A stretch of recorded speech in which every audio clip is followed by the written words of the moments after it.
ATM நேயர்கள் YouTube channel எல்லாருக்கும் வணக்கம். ஸோ இன்னைக்கு டாக்ஸிக் ரிலீஸ் ஆயிருக்கு. ஆக்சுவலாக லைக் இந்த படம் பார்த்தீங்கன்னா வந்து கேஜிஎஃப் 2ல் சொன்ன மாதிரி தான் வைலன்ஸ் தான். ஸோ ஹை எண்டாக இருக்கு. ஸோ ஆனால் மூவி வந்து ரொம்ப ஃப்ளாட்டாக தான் இருக்கு. நிறைய அவர் கேவிஎன் சார் வந்து ஆக்ஷன் ஓரியன்ட், அதில் நிறைய ஆக்ஷனாக இருக்கு. இன்னும் அவங்க என்ன பண்ணிருக்கலாம்னா விண்டேஜ் லைக் நைன்டிஸ்ல இருக்க மாதிரி தான் கதை இருக்கு. நிறைய கன்ஸ்லாம் அந்த டைம் என்ன இருந்தது அந்த மாதிரி வெப்பன்ஸ்லாம் யூஸ் பண்ணிருக்கலாம். ஆனா நீங்க எதுவுமே இல்லை, லைக் நீ வேற எந்த கதையும் இப்போ நரேஷன் மாதிரி அந்த மாதிரிலாம் எதுவுமே கிடையாது.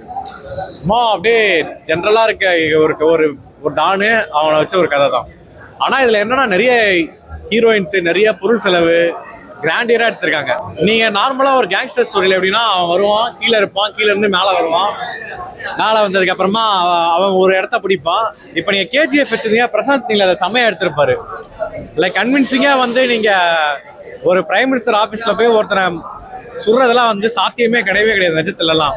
ஆனா அவங்க அந்த ஸ்கிரீன் பிளேல கொண்டு வந்தது வந்து எப்படின்னா, இவன் ராக்கி பாய் மாதிரி ஒரு ஆள் இருந்தா நிஜமா அவன் போய் இது பண்ணுவான். அது வந்து கன்வின்ஸ் பண்ணாரு. ஆக்சுவலா அதுல அந்த இன்டென்ஸோட போகும்போது நீங்க அந்த இன்டென்ஸ்லாம் வந்து கிடையாது. நீங்க எப்படின்னா ஒரு ஆனா ரொம்ப அதிகம் 3 hour 10 நிமிஷம் தான் ரொம்ப அதிகம். நீங்க ஒரு 2 hours 30 minutes சுருக்கி இருந்தா. ஆனா இது வந்து எப்படின்னா லைக் ஃபேமிலியெல்லாம் நீங்க பார்க்க முடியும். ஏன்னா ரொம்ப வைலன்ஸா. அதுக்கேற்ற மாதிரி ரவி பசூர் வந்து எப்பயும் போல அந்த படத்துக்கு அனிருத் எப்படி இங்க நிறைய படத்துக்கு உயிர் கொடுத்து நிறைய படத்தை ஓட வச்சிருக்காரு, அந்த மாதிரி இந்த படத்துக்கு அவர் ஒரு பெரிய யாஷ் வந்து தனியாலாம் இந்த படத்தை தூக்கிட்டு போறாரு. அவ்வளவுதான். அவர் நடிப்பு நீங்க அவர் எதுவுமே சொல்ல முடியாது. ஆனா ஒரு லேடி டைரக்டர் கிட்ட இருந்து ஒரு எக்ஸ்ட்ராடினரியா ஒரு பெரிய ஆக்ஷன் ஃபிலிம் வந்து லைக் ஒரு சர்ப்ரைசிங்கா இருக்கு. லைக் அவங்க இன்னும் லைக் ஸ்டோரி ஸ்ட்ராங்கா வச்சு அது மேல இந்த பிளாட்டை வச்சிருந்தாங்கன்னா பயங்கரமா இருந்திருக்கும்.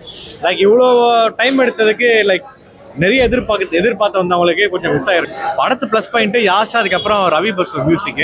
அதான் முடிச்ச சீன் பார்த்தீங்கன்னா லைக் வந்து அந்த வேரியஸ் டைப் ஆஃப் ஸ்டண்ட்ஸ்லாம் வரும். லைக் அதெல்லாம் ரொம்ப இதாக இருந்துச்சு.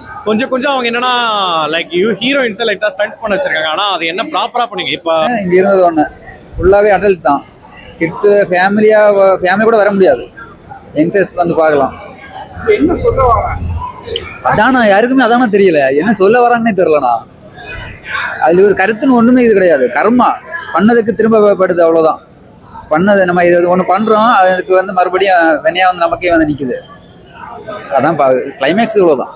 ஒரு ரூடான கேரக்டர் இருக்கு இல்லைமா, எதுவுமே கண்டுக்காம அதை வந்து எடுத்துட்டு போறாங்க. அது ஃபேமிலிக்குள்ள இன்னும் பிறகு கர்மா வந்து மறுபடியும் வந்து ரிவீஞ்ச் ஆகுது, அவ்வளவுதான்.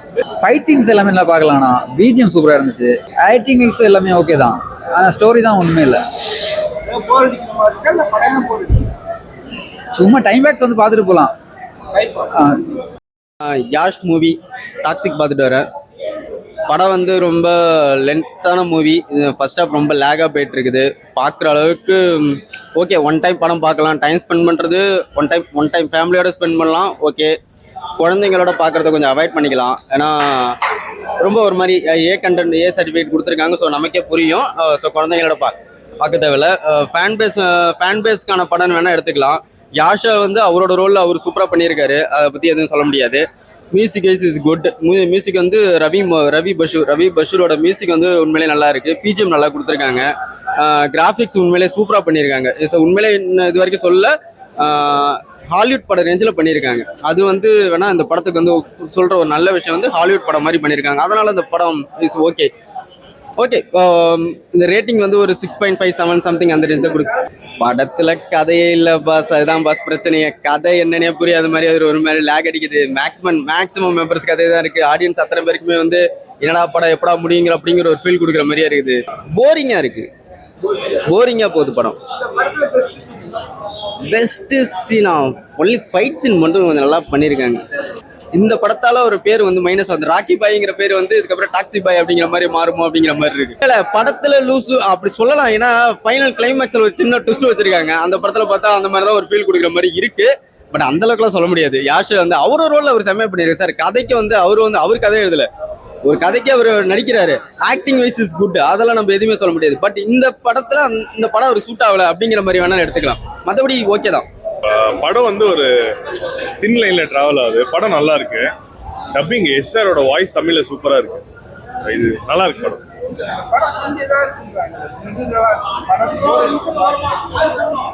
இல்ல ப்ரோ, நிறைய கேரக்டர்ஸ் இருக்கிறதுனால அப்படி தோணுது, அவ்வளவுதான். படம் நல்லா இருக்கு, எனக்கு பிடிச்சிருந்தது.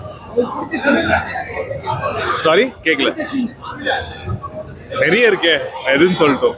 இல்ல அப்படியெல்லாம் இது இல்லை, படம் உண்மையாலுமே நல்லா இருக்கு. தியேட்டர்ல வந்து பாருங்க. சாரி, ஆமாமா சம்மந்தம் இருக்கு.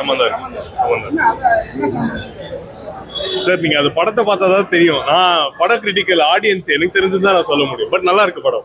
யூ வில் ஹேவ் டு படத்தை ஃபுல்லா நீங்க பார்க்கணும். அவசரப்பட்டு நடுவில் ஏஞ்சி வந்தீங்கன்னா சில விஷயம் ஜஸ்டிஃபை ஆகாது. பொறுமையா உட்காந்து பாருங்க. ஏன்னு சில ரீசன்ஸ்லாம் அட் தி எண்டு தெரியும். யூஸ்வலா அதான் நல்லா இருந்தது. ஒன்று ரெண்டு இடத்துல மட்டும் கொஞ்சம் ட்ராக் ஆன மாதிரி இருந்தது. பட் ரீசனிங் வந்து செகண்ட் ஹாஃப் பார்த்தா தான் உங்களுக்கு புரியும். அண்ட் எனக்கு என்ன தெரியல, நான் பர்சனலாக சொல்லணும்னு நினச்சேன். ஒரு தியேட்டரில் சில குவாலிட்டிலாம் டவுனாக இருந்தது, அது மட்டும் கொஞ்சம் செக் பண்ணிக்கோங்க. ஏன்னா 2 முன்னாடி ஏற்கனவே நான் சொல்லியிருக்கேன், தப்பாக எடுத்துக்காதீங்க. பட் படம் ஒர்க் பண்ணுறதுனால சொல்கிறோம் நாங்கள். We know the quality of the movie. So அதை மட்டும் நீங்கள் ப்ரொஜெக்ஷன் சைட்லேருந்து கொஞ்சம் செக் பண்ணிக்கோங்க. மற்றபடி ஐ லைக் இட். ஆமாம் இருக்குது, நல்லாவே இருக்குது. டாக்ஸிக்ன்ற டைட்டிலுக்கு நீங்கள் படம் பார்த்தீங்கன்னா ஏன் டாக்ஸிக்னு வச்சாங்கன்னு தெரியும்.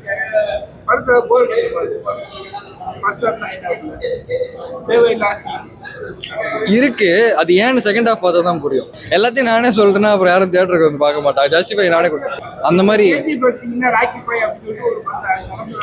அந்த கதைக்கு தேவைப்பட்டுச்சு. இந்த கதைக்கு you have to sit through. மொத்த படத்தையும் நீங்க பார்க்கணும். நான் ரொம்ப ப்ராக்டிக்கலா பதில் சொல்லிட்டேன். கமர்ஷியலா நீங்க எதிர்பார்க்குற மாதிரி பதில் சொல்ல முடியல. ஒன்றும் இல்லைன்னு சொல்ல, பதில் சொல்ல முடியல. ஆமா, நீங்க உட்காந்து ஃபுல்லா படத்தை பாருங்க. என் கூட ஒரு 2 சேட்டை பிடிச்சவங்க உட்காந்துட்டு இருந்தாங்க. படம் ஃபுல்லா அவனுக்கு கலாய்ச்சிட்டே இருந்ததுனால, யூஸ்வலா நான் தனியா உட்காந்து பாக்குறாங்க. இவங்க கூட உட்காந்து பார்த்ததுனால அவங்களுக்கு சிரிக்க வேண்டியதா போச்சு. சில இடத்துல கலாய்க்கிற மாதிரி தான் இருந்தது ஃபர்ஸ்ட் ஹாஃப். பட் அது ஜஸ்டிஃபிகேஷன் உங்களுக்கு செகண்ட் ஹாஃப்ல தான் கிடைக்கும். எதனால கலாய்ச்சாங்கன்னா, நம்ம யூஸ்வல் ஜென்ரல் ஆடியன்ஸ் இருக்காங்கல்ல, அவங்க கலாய்ப்பாங்க. அது எதுவும் பண்ண முடியாது.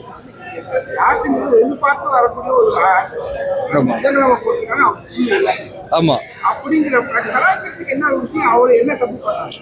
நீங்க அதான் படத்துல டாக்ஸிக்னு டைட்டில் இருக்குல்ல, அந்த மாதிரி கூட உட்கார ஆடியன்ஸ்ல யாராவது 2-3 பேர் டாக்ஸிக்கா இருந்தா எல்லாத்துக்குமே கலாய்ப்பாங்க.